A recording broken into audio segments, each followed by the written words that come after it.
Hey everybody, welcome into this evening's APUSHnation Fireside Chat. As you can see, I'm in a different location here in the Smith household. This is what we call our game room, and I'll explain why I'm in here later at the end of this chat, which is going to be, as I mentioned, sort of brief and to the point, because after all, we got one more day to that fall break, baby. So let's get right down to it. Alexander Hamilton's controversial economic plan, which he laid the foundation for in the pivotal document, Report on Public Credit. So I give you a recommendation to Google that if you're interested in reading the nuances of this. We already covered 2 of the 4 points of Hamilton's plan. The first part of the plan was for permanent national debt, that we still have the echoes of this are loud and clear to us today.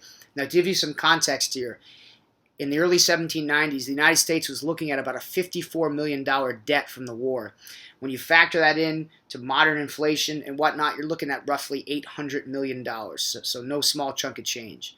So number 1, permanent debt. Number 2, we talked about in class briefly today, and this raised the controversy between loose and strict interpretation, the Hamiltonians versus the Jeffersonians, and that was the idea of the state governments passing on their debt to the federal government. So the Fed government would take on state debt. Now, this very much enraged Thomas Jefferson because, after all, Jefferson, as a strict interpreter, argued that the Constitution did not outline any sort of thing to do with debt, and especially the federal government assuming state debt. So Hamilton fires back at Jefferson, and this is where we get the doctrine of implied powers really being thrown out there for the first time in American history, and that is the idea that just because the Constitution does not actually outline in writing a measure of the federal government, a power of the federal government, Hamilton argued that those powers are implied. And that, again, is why we get that loose interpretation from the Hamiltonians. Now, Jefferson, as well, around this time, began to really bring in support from a lot of people rallying to the cause against Hamilton's economic plan. And one of those chief supporters of Jefferson was James Madison. So just keep that in the back of your mind here. Despite the fact Madison and Jefferson disagreed a bit on the Constitution, as we talked about the other day in class, they did come together in support against Hamilton's economic plans.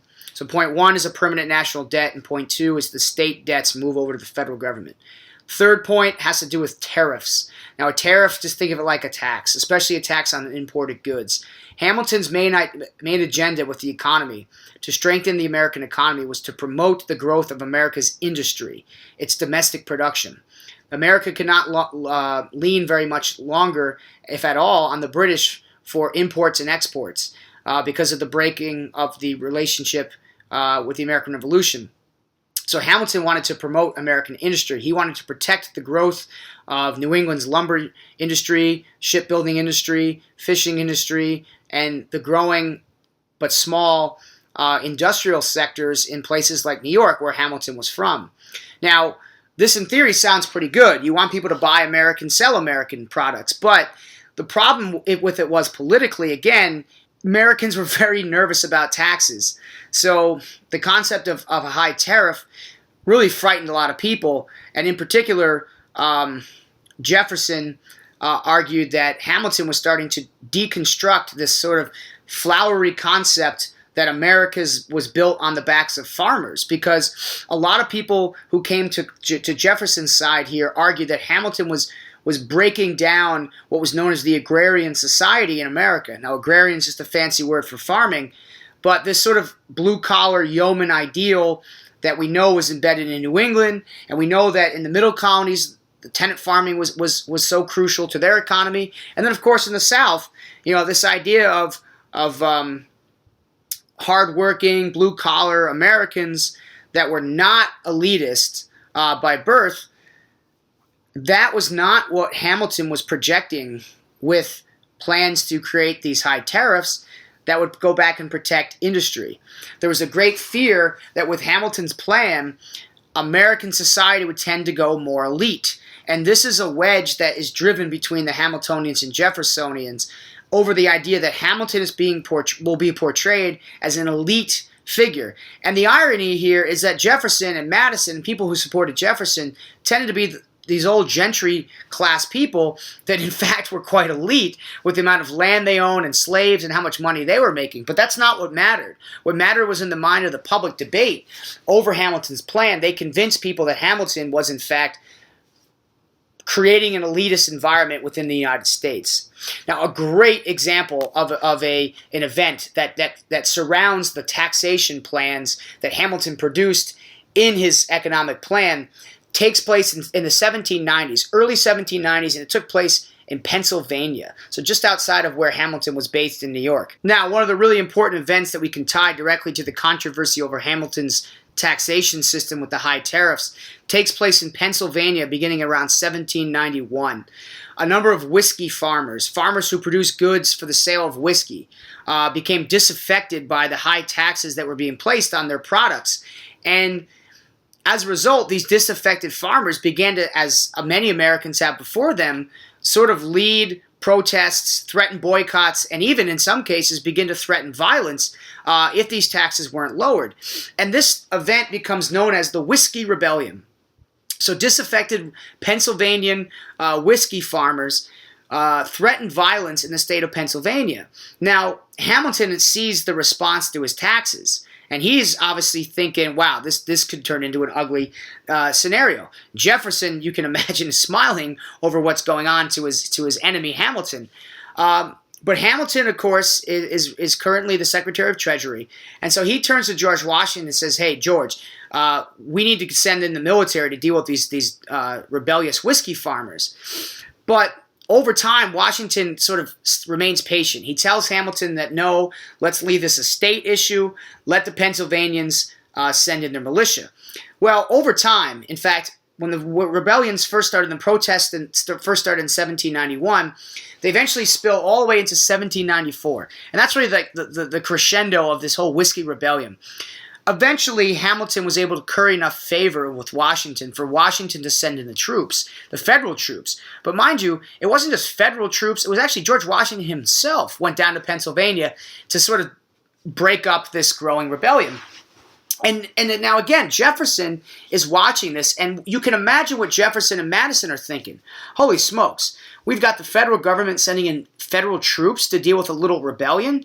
They were very much aware of and concerned about, number one, Hamilton's influence to George Washington, but also they really played this up, to go back to what I was saying earlier, about the elite class versus, sort of the farming class.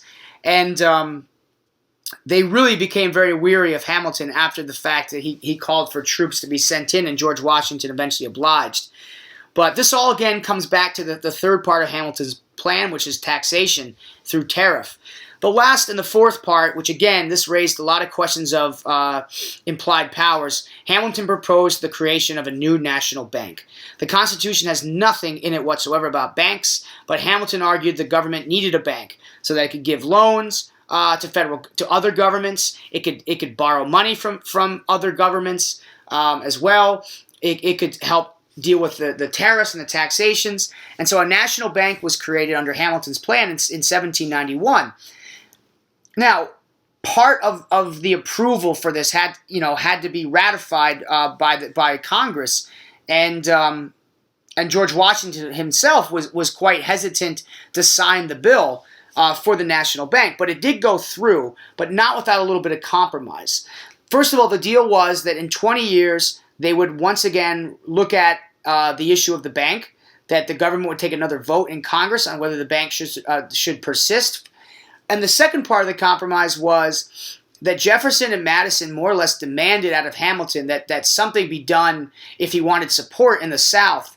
And that something that would be done was that they actually negotiated for the construction of the national capital to be on a little swampy region off the Potomac River near Virginia and Maryland, which today, that is Washington, D.C. So next time you think of Washington, D.C., or you're in D.C., you can share this cocktail party knowledge with someone that the only reason D.C. is the capital is because Jefferson and Madison strong-armed Hamilton in order for him to get the bank passed through. So I hope you enjoyed that little piece of information. Quick recap. 4 points of Hamilton's economic plan. Number 1, permanent national debt. Number 2, the state debt goes to the federal government. That's point 2. Point 3 was the high tariff and the taxes, and we talked about the Whiskey Rebellion being a good example to support the discontent over these high taxes. And the 4th and last part was the creation of a national bank. So Alexander Hamilton ends up achieving a great success with this plan. Really, it's way ahead of its time here, and a lot of the policies, while they were definitely threatening Jefferson's idea of the agrarian vision that he had for the United States, Hamilton's plans really eventually are going to pave the way for an economic boom that the United States will enjoy in the early 1800s. And without his plan, you could argue the economy never would have recovered in the early years following the creation of the Constitution. So Alexander Hamilton, we're not done with you yet. We've got a little bit more to talk about. But last thing I'm going to mention here, I mentioned earlier that I was in the game room. Well, here's why. I got to thank my boy Jay Young for producing giving me a copy of Assassin's Creed 3 to borrow here. And Jay Young made sure to tell me, Mr. Smith, I need that before break. So Jay Young, we know where we can find you here over the break. So I'm going to play a little AC3, get down and dirty on the sticks here.